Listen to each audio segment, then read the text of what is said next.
As far as injuries are concerned, the guys that will be limited will be Cam Kitchens, David Questenberry, BY will be a DMP, feel good about where he's at, our consistent kind of rhythm and routine, and then Puna will be limited. So that's kind of, where we're at injury-wise. But you expect Violet to play on Sunday? I am, yep.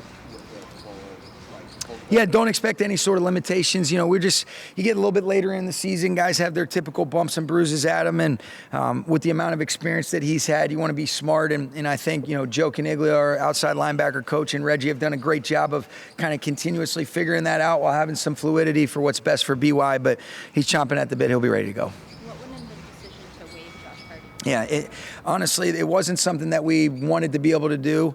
We always had the intention of being able to keep two kickers. That was contingent upon the health of our roster.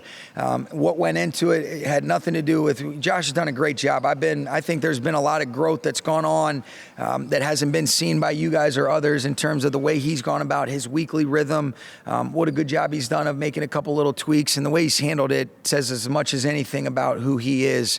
And I think his future is going to be really bright. But it's a long-winded way of saying it was just roster management, because you end up putting as many guys on IR, gotten a little bit banged up at the DB position. Obviously, you put Rob Higbee with what you want to do at the tight ends on the back end, and really just kind of projecting and thinking about your overall 48 and 53. It was just exclusively a numbers thing. It's just hard to keep two kickers when some of the things that have come up did. If he clears waivers, is bringing him back on the practice squad? Absolutely. Oh yeah, no, that's what we want to be able to do. And so, I want to see what's best for Josh. First and foremost, even if that doesn't necessarily suit the Rams, because of the appreciation I have for the human being first and foremost. But I'm certainly hopeful that the journey does continue with us in that capacity, if that's something that works out for us. So, how are you feeling about the kicking operation? Do you feel like that problem? How do you feel about it? Doesn't matter what I think. I feel good, Gary.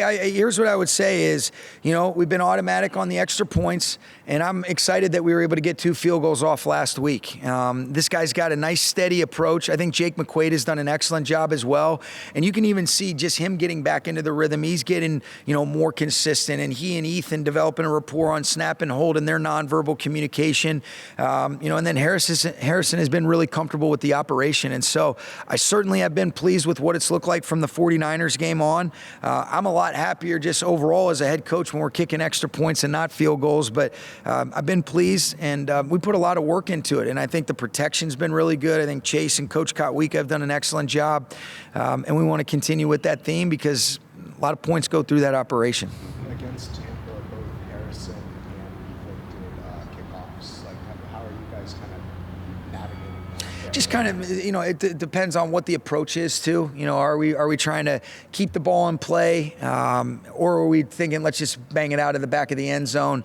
So that was what was reflected in terms of just the overall approach. And then sometimes you might say, well, there was a couple of instances where they were both touchbacks, well, maybe we didn't want it to play out that way. But that was what went into seeing both of those guys. And then once you get a little bit later on where we had a little bit of a lead, some of the guys are doubling down, playing both offense, defense, and in that kicking phase. And you don't love putting the ball at the 35, but based on how that game unfolded, that was what kind of led to that approach in some of those, specific instances that you're talking about. And in the NFL, guys are always moving to different teams, so I know there's some familiarity, but this roster seems to have a lot of former Rams, yeah, especially on defense. So it does. When you're watching them, yeah, does that show up? Yeah, I mean, just numbers or former? Oh, no. I mean, these are still people. You're seeing jersey numbers of what they represent in terms of how they're playing and what it really looks like. But you still see and remember and have a lot of appreciation for Bobby Brown and Christian Roseboom and and Ashawn Robinson and those guys. And so and then they added 2 DBs this week with some of the injuries that they've had, and David Long and Robert Rochelle. I got a lot of love for Ejiro Evero. I mean, he's a great coach. He was incredibly influential in a positive way on a lot of great things that went on in the first 5 years. I've learned from him. He's a close friend. I love his family. And you see his identity in terms of the detail, the precision, the competitive character that this group plays with, some of the different nuances that they're able to activate, whether it be with their front mechanics or some of the things they're doing on the second and third level. So absolutely you see and think about those things. And in a lot of instances, you're remembering a lot of cool memories. But what's pretty special about that, Gary, is this is kind of becoming a little bit consistent. There's a lot of people that we've, when you're in your ninth, year at a place and people leave usually for the right reasons, that's a pretty cool thing. And then when you have to compete against them, you try to be able to lock in and get after them, and then you root for them after that game once it gets passed. After being consistent, with rumors about Chris Shula being a head coach, Yeah. what do you feel like for you is the biggest compliment as a head coach that so many of guys that have worked with you or been in this culture seem to be a trusted resource for another franchise?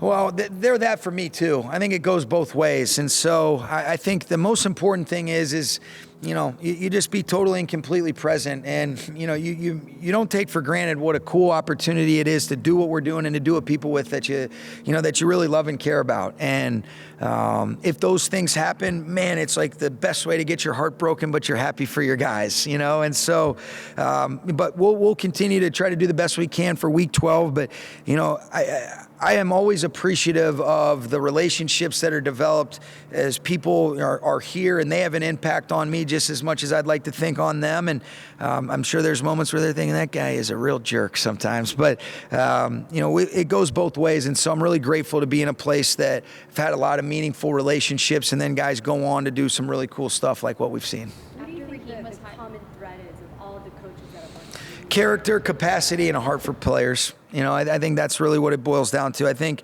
number one, you better be a good person. There's too many ebbs and flows, and it's too challenging, and there's too many things that really try to divide you. We want to be inside out.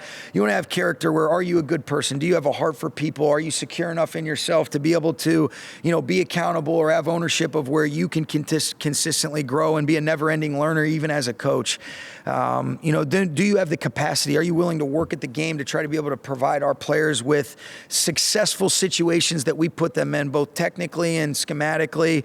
Are we able to provide the fixes for them? And then, I think the most important thing is, are you able to develop meaningful relationships that creates a cohesive group through, the natural challenges that this season will take you on with that journey?